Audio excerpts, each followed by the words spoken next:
In the wake of the chaos in Washington, conservative voices, including the president himself, have been pulled off several different social media platforms. He's been banned from Twitter permanently, calling into question our freedom of speech and many of our civil liberties as Americans. And joining us this morning is the man who co-hosts the War Room podcast alongside former Trump chief strategist Steve Bannon. He's also the author of the book No-Go Zones: How Sharia Law is Coming to a Neighborhood Near You. We welcome in the editor-in-chief at the National Pulse, Raheem Kassam. Raheem, good morning. Thanks for being with us.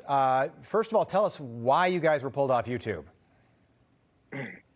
Well, thank you for having me. And actually, thank you for the reminder of the book, because I guess what we're experiencing now is kind of a Sharia-style approach to speech in America, yes. But it's being foisted on us by big corporates. Look, I had been in contact with the so-called conservative outreach people at YouTube for months regarding the election, regarding what they had classed as what they wanted people to be able to say on their platforms or not. And we kind of established this rapport between us about, what exactly would get us and what wouldn't. We abided every single one of the rules that they made, and they made up, often with the 24-hour notice. But nevertheless, they continued to change the rules. From November the 3rd onwards, they continued to change the goalposts and continued to change the rules. What they would do is send us an email that would end up somewhere in my stack of 1,500 emails I get every day and say, if you now do not do this, you will then be kicked off. So it was almost like it was created intentionally to kick organizations like the War Room off YouTube. And surely enough, over the course of the last couple of days, they kicked us off. And when I went back to these people who are supposed to be, I suppose, conservative handlers on behalf of Google, they don't now even respond. They will not even reply to questions as to why we were kicked off. It reminds me, it's communist China. That's what they do over there. How concerned are you that big tech, in this case, YouTube, owned by Google, Facebook, Twitter, they seem to only want to censor one way, don't they? Well, of course. I mean, of course they only want to censor one way, because only one way wants to give them their way. Only the Democratic side, only the left of American politics, only the Marxists want an actual tyrannical state whereby you have unelected people. They could be bureaucrats, they could be corporate CEOs, select what speech is allowed and which isn't, and what isn't. And that we should know, we do know, we have known for some time. What we didn't quite understand, I suppose, are two things. Number one, that the Trump administration wouldn't go quickly enough with the Section 230 reforms and other big tech reforms that we needed to see play out. And number two, that conservatives would just take this all lying down.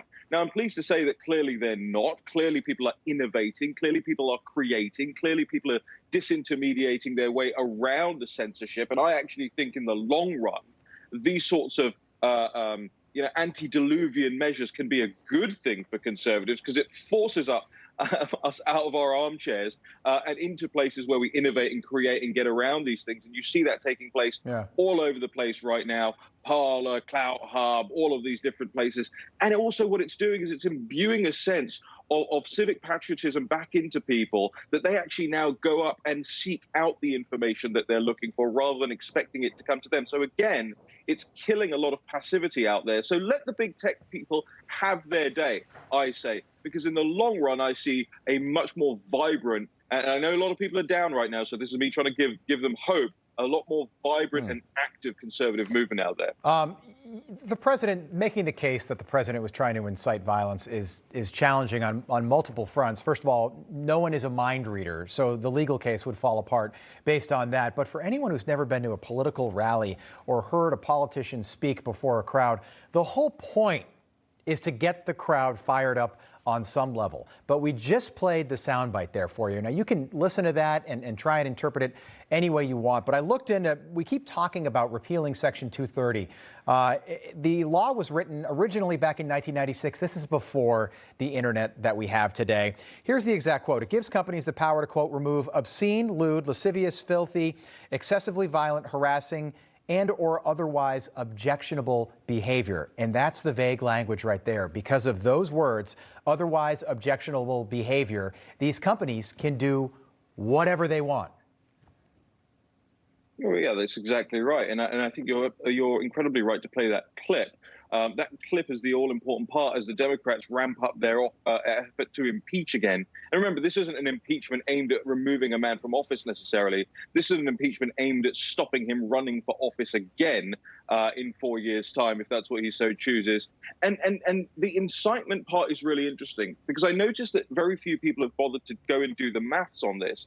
And late last night, and I don't usually plug the website, but if you go to thenationalpulse.com, it's actually one of our lead stories. I went through the timeline. Now, you would have had to leave the protest before the president even began speaking in order to be one of the first breaches of the Capitol. And it was violent, and it was aggressive, and it was a riot, and we should condemn it. But the timeline doesn't make sense to say that the president's speech incited people, because again, you would have had to leave. Remember, people were walking from the White House to Capitol Hill. It's about a 45-minute walk up the hill in crowds. You would have had to leave before the president even began speaking to be incited by his speech. So the whole thing makes absolutely no sense. And I think in addition to being outraged, we also need to totally ridicule in public forums the left for this absolute nonsense. The other story, by the way, that we have up is every time the Democrats did incite and told BLM to go out there and go on the streets and harass public officials and individuals, that actually did happen, and 25 people did die last year as a result of Democrat incitement during the 2020 riots. But suddenly everybody else wants to call this one a riot. Yeah, we should say that we don't have any evidence right now that BLM was involved in the riots that we saw last Wednesday. But since you bring up the riots over the summer, I would like to ask you about that. Joe Biden never came out and condemned the rioting this summer. Well, when he did, it was the end of the summer, and we'd already had 4.5 months of CHOP and CHAZ and 100 days of occupation in places like Portland and Seattle and other major cities. Those violent protests were tough to watch for all of us this summer. They were deadly in some cases. Why do you think it was that Joe Biden, I mean, clearly, I think it's the election, but why do you think it is that social media allowed this to all happen without any condemnation, yet there's violence on Wednesday, and they can tie that to President Trump, and all of a sudden it's everywhere. There's a tidal wave of negativity. Yeah. And by the way, I wasn't making any insinuation that BLM was involved in Wednesday. What I was saying is that we didn't hear this same rhetoric when the riots were happening last year. Right. When Lee Keltner, a conservative, was murdered by a media organization security guard. When press photographer Tyler Girth was murdered by a left-wing protester. When Jorge Gomez, a left-wing protester, was murdered. All of these things, all of these deaths occurred directly because of what happened and in the incitement that occurred last year, and it went right to the top. Yeah. Remember, Kamala Harris was talking about how people need to be out on the streets, how people need to be pushing this on, how Cory this Booker should not stop last year. And why? I mean, if you want the big picture of why the corporate world is taking Joe Biden's side over basically everything, I mean, I address it in the article as well. Look at where they make their money, look at where they think their market is going to expand to, and look at who's friendly to that country. Yeah. The Chinese Communist Party effectively owns Joe Biden and his family, and the corporate world knows that Joe Biden is friendly. I wish the American people knew about that before the election. By the way, David Dorn, too.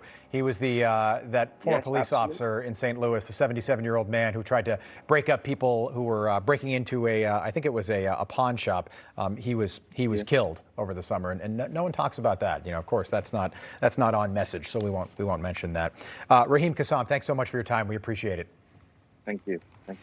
You just watched Newsmax TV, America's fastest growing cable news channel, now in more than 70 million homes. You can get Newsmax TV on your cable system or check your cable guide. And if your system doesn't carry Newsmax, call them, tell them you want Newsmax TV, because we're real news for real people.